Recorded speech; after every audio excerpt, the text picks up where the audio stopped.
Hey, we're back. Sorry I've been gone. Had a little thing to do with, the old rootin' pootin'. But other than that, we're back. Kind of complete astray. I've been gone for a while. Good news is a set of 20 PSA cards came in, so we'll have a video on that.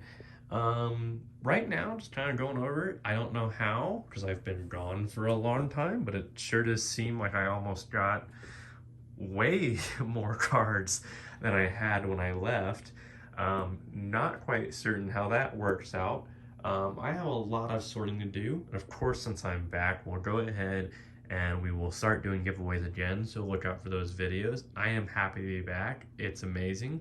Um, I will try and change jobs so I can stay at my current location so I don't have to liquidate this insane inventory. Granted, I know it's not the biggest in the world, but for an individual person like me with multiple full-time jobs, this is quite a bit of an inventory to work with. Now, one thing though I'd like to talk about with this video is currently how I plan to work certain things in terms of grading. So one of the things that if you've we kind of left off on is there's pretty much three graders that I'm willing to do currently, and there's maybe even a fourth one that Motomon or Vintage Pokemon Hunter Brothers had talked about in one of his videos several months ago. With I believe I'm probably gonna get this wrong, but I think the company's actually in Guam, but I probably have that wrong either way. But that's a whole other identity. I actually don't remember the name of the grader. I actually have Dave from Motomon via cell phone, so if I need to, I'll hit him up for the information.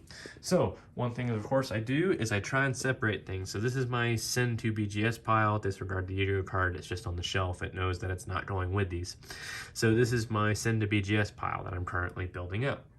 And then, of course, these currently are still my send to PSA piles. And then, of course, over here is my much smaller send to CGC pile.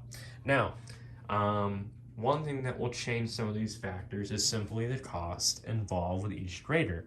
Now, I haven't really looked at the cost of BGS or CGC lately. I have been waiting for PSA to fix their prices. What do I mean by that? Well, very simply, when I was starting all this, PSA, when you did a huge bulk order, was somewhere between $7 to $12 a Pokemon card. Currently, PSA's lowest grading cost is $100 a card. And right now we haven't seen that cost be transitory. What do I mean by that?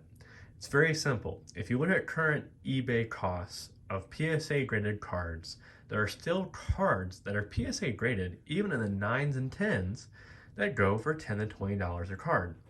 If the cost of the PSA grading was transitory, automatically, regardless if it was PSA 1 or PSA 10, whatever the cost of that card would have been initially, if the card itself would have been $1, then initially, let's say it's PSA 1, the cost of that card should be $101.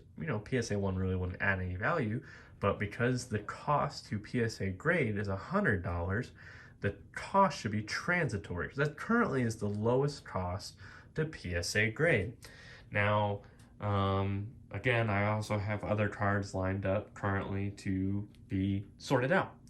I am currently still waiting and hoping the PSA fixes their costs and changes their mind. Granted, I also do talk a lot of smack about the PSA. Rightfully so. One of the things, just because of what I mentioned, right now they're asking for absorbent costs for things that really shouldn't cost that much. And also, they're using the fact that they're so built up by their own customers who have absolutely saved them and made them thrive throughout the season of COVID. They're trying to basically charge whatever they want, and they're using the fact that they're getting so many cards as an excuse to charge more. Sure, that sort of makes sense. They should have done that way sooner before they went way behind their deadlines, but that's a whole other thing. So, what will be my deciding factor? I think I'm going to go with CGC as long as their costs are fine, as long as it's really nothing insane. CGC will probably be my next main cost for anything that is going to be, I think PSA 8 or below. Anything above what I think will be PSA 8, I'll probably send to BGS. Now, reason why I'll send to BGS is BGS is really, if you don't know, Beckett Grading System, which is BGS, or Beckett Grading Services, my bad, not Beckett Grading Systems.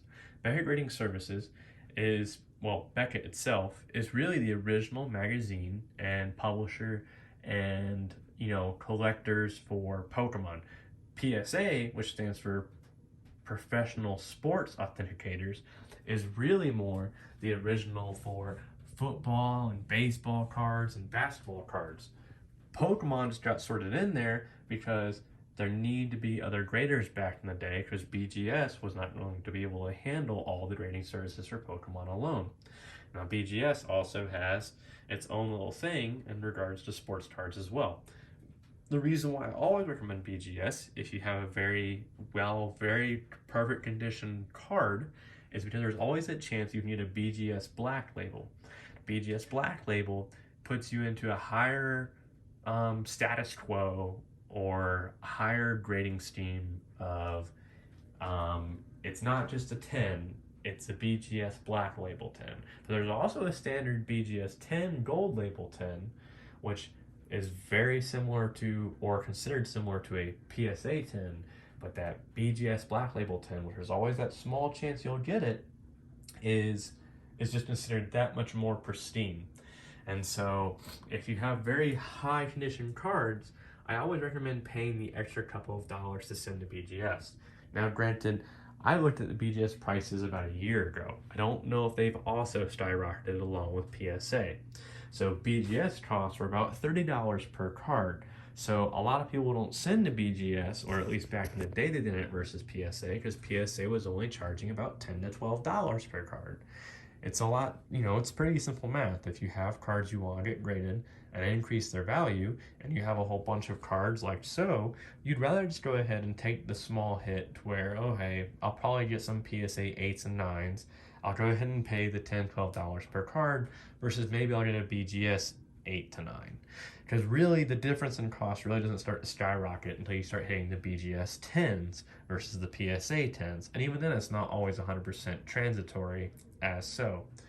However, though, that is my recommendation. Of course, that's only if so BGS is maintaining their current or the prices that I last talked about, $30 per card. CGC, I actually don't know what CGC charges at all for their cards. However, since I am seeing a lot of people go to CGC, I am presuming, again, just by historical, records, that CGC is also probably charging $20 or less per card, something less than BGS.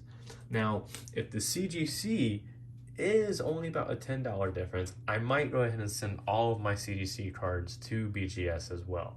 Because you might as well go ahead and take that chance and see what BGS thinks. Because BGS is probably going to take the biggest ripability out of all of these graders. PSA may completely fall wayside and lose all of its availability and may just be this thing that goes under. My biggest recommendation, which I mentioned in a video earlier, is to just go ahead, instead of sending in raw cards to the PSA currently, is buy already graded PSA cards. I did a video on it. There's PSA cards that are graded in the 8s, 9s, and 10s, already graded. You won't have to wait for the grade. You won't have to pay for the grade technically. You're just going to buy the card already graded. And some of those cards are going for $10 to $20. And some of them are Rainbow Hollow Hyper Rares.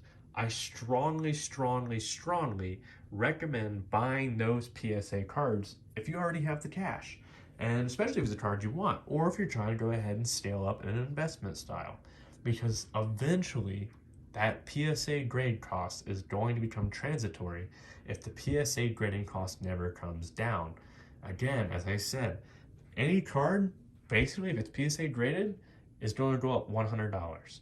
And so if you already have PSA graded cards, I really strongly recommend that you hold them. And if there's people still selling them on eBay and they're not charging that transitory cost fee, I really strongly recommend that you go ahead and buy those if they're already in the 8s and up. Now, what else does this mean though? Why are people doing this? Why haven't they added the transitory? Well, a lot of people are still just now receiving, for example, me, this order was put in over a year ago. People are still receiving their PSA cards that they only paid $10, $12 per grade. So they may just be trying to get their money back off of those grades. Also, some people like me who paid for like a platinum level membership get some free grading vouchers. I think I got like 20 free grading vouchers or 15 free grading vouchers, something like that. Some people may still be using up their free grading vouchers, so they don't see it as a transitory cost. They just go ahead and see that they've already paid the fee. They just want to go ahead and sell the cards that got graded. Eventually, that mindset is going to quit, especially if PSA never fixes their prices. So that's my tidbit between BGS, CGC, PSA, and my current plans. But as we end this video, go ahead and keep your eyes out for the giveaways we're going to do. We're back, we're happy, we're ready to go ahead and rack this out. Bye, everybody.